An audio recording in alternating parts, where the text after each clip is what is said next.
hak Allah di dalam waktu asar, yaitu salat. Demikian maghrib, demikian isya, demikian subuh. Tidak berlalu kepada kita bulan Ramadan kecuali di dalamnya ada hak Allah untuk kita berpuasa.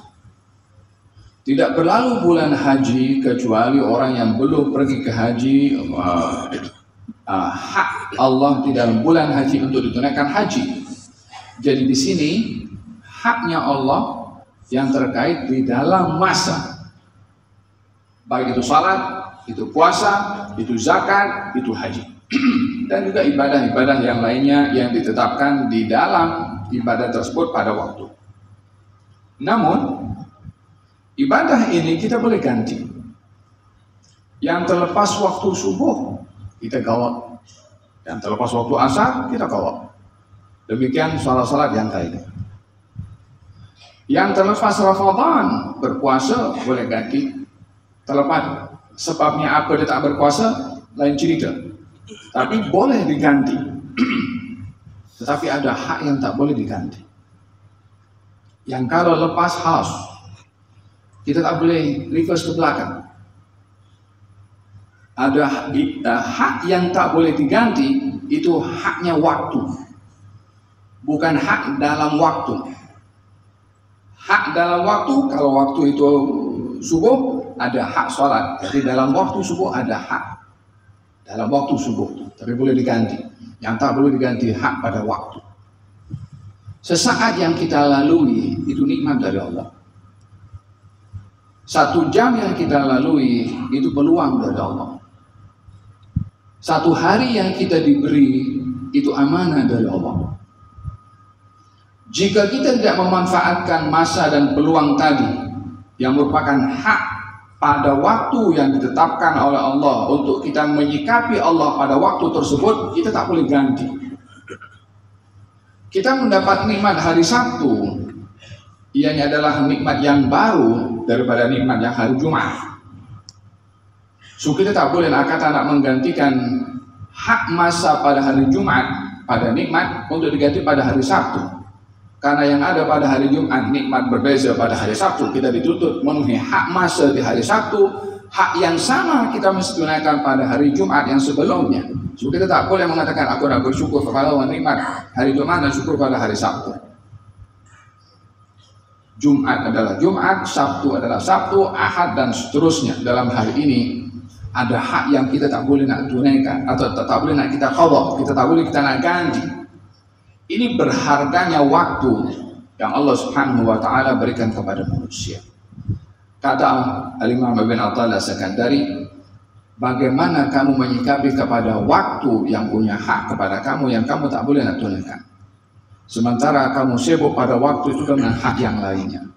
Hak diri sendiri kita bersantai, hak diri sendiri untuk kita pergi melanjong atau buang masa atau sembang-sembang, itu kan haknya waktu untuk kita guna untuk Allah Subhanahu wa taala.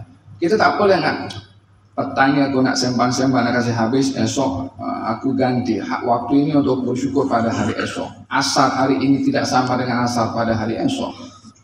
Zuhur pada hari ini tidak sama zuhur pada hari esok. Hak yang tak boleh ditunaikan, tak boleh diganti adalah hak pada waktu. Hak pada waktu yang mesti kamu tunaikan kepada Allah pada nikmat yang diberi atau musibah yang turun. Kata Imam Ibn Athaillah, kata Imam Mursi Abdul Abbas. Mursi Abdul Abbas ini gurunya Imam Ibn Athaillah As-Sakandari. Mereka semua berada di Mesir. Mursi Abdul Abbas muridnya Imam Abu Hasan Syai. Ibn Athaillah As-Sakandari yang muridnya Imam Mursi Abdul Abbas. Awqatul abdi arba'atun. Masa seorang hamba itu ada 4. La khamisalaha, tak ada yang kelima. Masa bagi seorang hamba ada 4, tak ada yang kelima. Maksudnya fix. Yang pertama an-ni'mah, yang kedua al-baliyah, musibah, yang ketiga taat, yang keempat maksiat. Hak seorang hamba pada waktu ada. Hak waktu saat diberi nikmat, hak waktu ketika berhadapan dengan musibah, hak waktu ketika berbuat taat, dan hak waktu ketika orang melakukan maksiat.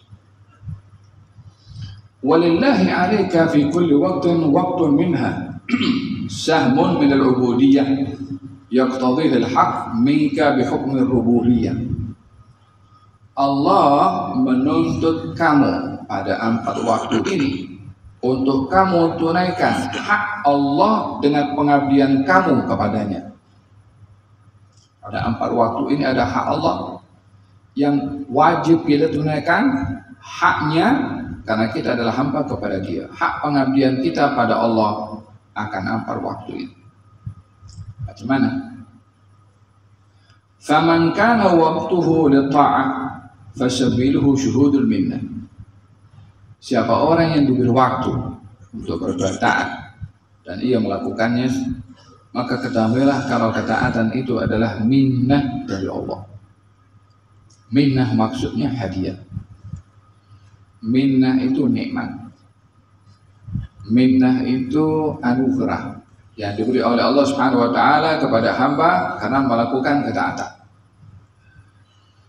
Dikatakan orang berbuat taat pada waktu itu sebagai nikmat dan minnah dari Allah untuk tidak tergelincir kepada sikap iblis yang banyak berbuat taat namun dia mengatakan saya yang kuat, saya yang lebih baik, saya yang berjaya, saya. Ramai daripada muslim tergelincir pada ibadahnya ketika berlaku ightirar, arogan, sombong dengan ibadah. Dan ini lebih dahsyat, lebih teruk daripada orang sombong dengan keduniaan. Orang sombong dengan dunia tidak lebih teruk daripada orang sombong dengan ibadah. Karena yang menyebabkan kegagalan pada iblis yang berada di surga satu ketika dahulu, melainkan sombong dengan ibadah. Ketika dia membandingkan antara dirinya dengan Nabi Adam alaihissalam, saya lebih baik daripada dia. Nah, baru beritahu engkau ciptakan dia daripada tanah, kau ciptakan aku daripada api. Ujung-ujungnya iblis melihat saya lebih banyak beribadah, saya diangkat daripada bumi sampai pergi ke langit bersama dengan malaikat karena saya punya ibadah. Takkan saya bawa ini makhluk baru dicipta tapi sujud pada dia. Ana khairun minhu, saya lebih baik daripada dia. Katanya hak waktu untuk Anda taat ketika melakukan ketaatan, bersaksilah kalau ketaatan yang Anda lakukan itu adalah hidayah, petunjuk, nikmat daripada Allah Subhanahu wa taala untuk terselamat daripada tergelincir kepada sifat sombong atau ujub yang menyebabkan dia menilai dirinya lebih baik daripada yang lain. Ada yang pertama, hak waktu untuk ditunaikan ibadah. Yang kedua, yang namanya manusia, dia tak terluput, tak terlepas daripada tergelincir melakukan maksiat. Sebab manusia bukan maksum, kecuali para anbiya sahabat. Allah Subhanahu wa taala memberikan nikmat kepada manusia yang berdosa, seperti juga Allah memberikan nikmat kepada manusia yang berbuat taat. Sehingga tidak diketepikan oleh Allah makhluknya yang bersalah, sehingga tidak diberi ruang oleh Allah seperti mana makhluknya yang membuat nikmat. Tidak, Allah bagi hak yang sama. Allah bagi nikmat kepada orang yang berbuat taat, Allah juga bagi nikmat kepada orang berbuat maksiat. Apa nikmat pada orang yang berbuat maksiat pada waktu, dan apa nikmat yang Allah berikan kepada orang-orang berbuat taat pada waktu juga. Orang yang berbuat taat sebagai nikmat dari Allah Subhanahu wa taala, peluangnya adalah diberikan pahala. Orang yang berbuat maksiat pada waktu yang Allah juga kasih kepada dia, diberi ruang oleh Allah untuk insaf dan bertaubat. Wa man kana waqtuhu al-ma'siyah fa muqtada al-haqqu min wujudul istighfar wan nadam. Siapa orang yang dia menggunakan waktunya untuk bermaksiat, maka tuntutan orang yang bermaksiat pada waktu yang dia gunakan untuk bermaksiat, yang dengan itu dia tidak bersyukur dengan nikmat waktu yang diberikan oleh Allah karena digunakan untuk menentang kepada Allah Subhanahu wa taala, maka baginya peluang al-istighfar wa nadam, untuk dia mohon ampun kepada Allah dan menyesal atas perbuatannya. Sehingga orang berbuat taat diberi peluang oleh Allah untuk memberikan pahala, orang berbuat maksiat pun juga diberi peluang oleh Allah untuk insaf, dan bertobat juga diberi pahala juga. Mana ada nak berinteraksi dengan orang lain seperti mana sikapnya Allah pada hambanya. Yang kedua, sudah habis. Katanya Allah, ada waktuhu an-ni'mah fasabil wa syukur. Siapa orang yang waktunya itu diberi nikmat oleh Allah, maka hak waktu itu untuk dia bersyukur dan bergembira dalam hatinya karena mendapatkan nikmat. Dan barang siapa man kana waktu al-baliyah, siapa orang yang ketika berhadapan dengan waktunya sedang dalam keadaan musibah, maka jalan keluarnya adalah redha dan juga sabar. Dengan demikian dalam berbuat taat ada nikmatnya, pada berbuat maksiat ada nikmatnya untuk insaf. Ketika berhadapan dengan nikmat kita bersyukur kepada Allah pada waktu tersebut, ketika juga dengan musibah kita juga bersabar dengan waktu tersebut, sehingga waktu kita itu terpenuhi dengan hak yang ditetapkan oleh Allah dalam keadaan senang atau dalam keadaan susah. Moga-moga Allah Subhanahu wa taala memberikan kepada kita petunjuk untuk berhusnul muamalah, betul-betul kita bermuamalah dengan Allah dalam segala keadaan, dalam berbuat taat atau bermaksiat, dalam keadaan nikmat atau dalam keadaan musibah, karena itu adalah modal kita. Sallallahu alaihi wasallam Muhammadin wa ala alihi wasallam, alhamdulillah.